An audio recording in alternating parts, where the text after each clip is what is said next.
My name is Dwayne Davis, and I'm supposed to be mindful of the people in the room here. We got the haves versus the have-nots, and that's where we at because we're talking about the criminalization of poverty. Y'all want to lock up these kids at 10 years old, and y'all getting ready to pass these laws, but y'all forgot that in 1971, Richard Nixon put the Southern Strategy in effect to put these guns and drugs in our communities. If you planted those seeds in 1971, what do you think them trees is flowing right now? Now, Baltimore is famous for Billie Holiday's song, Fruit from the Forbidden Tree. We traded the penitentiary for the plantation, cotton for cocaine, and your grandkids is the cash crop. I came in straight out the Illinois Department of Corrections in 1991. I ain't never broke the law here in Baltimore, but I broke it in Illinois. All right? I turned in guns and drugs to the police at the police station to end the war on drugs to save my kid's life. In 2011, I did it again, but instead of guns and drugs, I used the toilet. I'm the dude that put the toilet in Towson. It was Public Accommodations Act. Martin Luther King taught me that, the campaign of public shame. I'm an activist, and my activism is well known in the state of Maryland.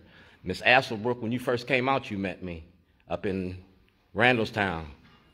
Johnny Oleski. I'm an activist in Baltimore that everybody knows. Shorty, pull your mask up. That's me. My question is, what you going to do about this war on drugs and call it a war on drugs, to end this war on drugs, to reinvest that money that you're spending on this war on drugs in these communities that have been decimated by this war on drugs? Because you as a politician, Senator Cardin, Mikulski, Barack Obama, I'm a victim of that. Because in 1986, y'all wrote that crime bill. You know what I'm saying?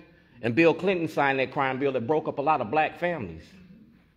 I got 9 kids by 6 different women in 4 different states, and I don't pay child support. I paid this out my pocket. You understand what I'm saying? My kids know who their father is. I can't raise my kids if I'm locked up, and I can't raise my kids if I'm dead. So what are we going to do to change this culture and this environment in which we all know exists but won't say? You feel me? Don't ask, don't tell ain't just for gays in the military. It's out here in these streets. So what are we going to do to end this war on drugs and reinvest that money into these communities that have been suffering? Because you built up Canton. You keep rolling Park safe. But North Avenue been pushing drugs ever since I came through here in 1981. You understand? I got a territorial drug dispute. They let me loose and gave me my guns and drugs back to continue to sell drugs. So this is a monopoly. You know what I'm saying? This is money involved in this because our kids are worth more locked up than they is educated. They're not. I disagree with that. I think they're worth more educated than locked up, and I think it ought to be. It's the responsibility of every one of us to ensure that our kids are successful. You know, I think that, and it's what I've talked about today is making those investments to ensure that we're not picking up our kids just after their stricter needs. Now, I believe in second chances, but I believe that we ought to be, again, making sure that they have the first chance at success. There are a number of things. I'm going to address the drug issue that you asked me about.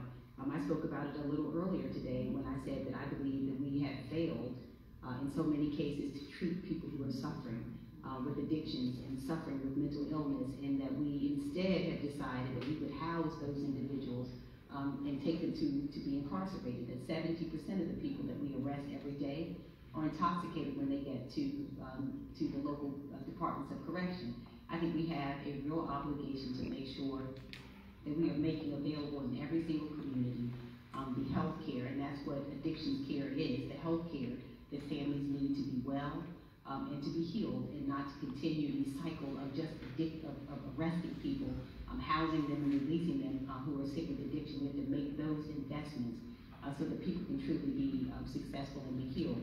I think it's also the case that that we have to ask the real question is, how are these drugs getting into our communities? I think if we look out, you'll find that you're not growing it right here across the street. It's coming from somewhere.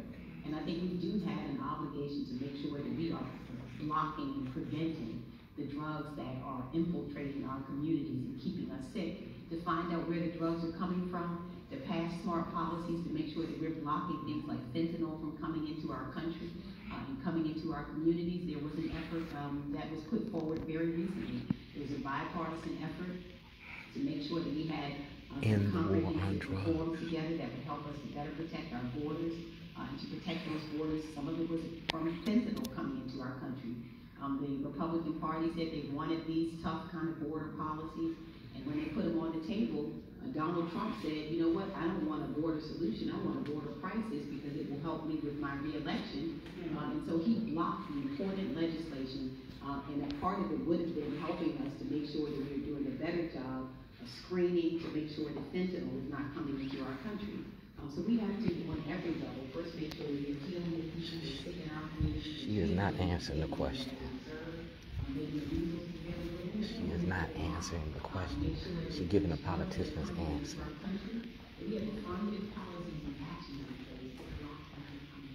All right, Alsobrooks is not answering the question. She's giving the politicians. All you got to do is say yes or no. End the war on drugs. You want to end the war on drugs? Yes or no? Governor O'Malley brought that fentanyl into Baltimore. All right, when he went over to Asia in his last 6 months of office. You feel me? Governor O'Malley did that. Y'all know the drugs is coming in here. The United States government brought them drugs here. I participated in that in 1977, 78, and 79. I ran Contra. So these dog and pony shows that you're doing is the haves and the have-nots. If she ain't talking about ending the war on drugs, if she ain't talking about ending mass incarceration and taking our kids away from our families, then she doing the same thing that the white man doing. That's Willie Lynch. And like I said, I stand on what I do. I'm here in her face. She know who I am.